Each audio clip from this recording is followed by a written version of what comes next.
আরে আমাকে চিনতে পারছো না? আমি আলিফের বন্ধু।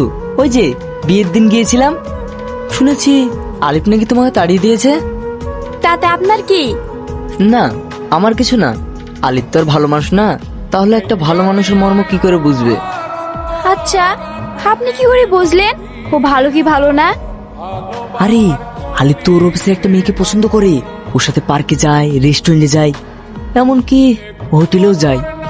ওই মেয়েটার জন্যই তো তোমাকে মিথ্যে অপবাদ দিয়ে বাড়ি থেকে তাড়িয়ে দিয়েছে। থাক, আর বলতে হবে না। আর এসব কথা আমাকে কেন বলছেন?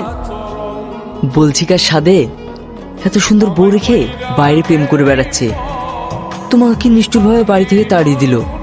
তোমার জন্য আমার খুব মায়া হচ্ছে। ভালো, আমি আসছি। আরে থামো না, অত তাড়াহুড়ো কিসের? তোমার নাম্বারটা পাওয়া যাবে? এই অসময়ে তোমার বন্ধু হয়ে তোমার পাশে থাকতাম। আমার নাম্বার আপনাকে কেন দেবো? আরে নাম্বারটা এই কারণে চাইলাম, তোমার তো কোনো ডিভোর্স হয়নি, তাই করে কি হচ্ছে না হচ্ছে নাম্বারটা থাকলে তোমার খবরগুলো দিতে পারতাম। ঠিক আছে, নেন।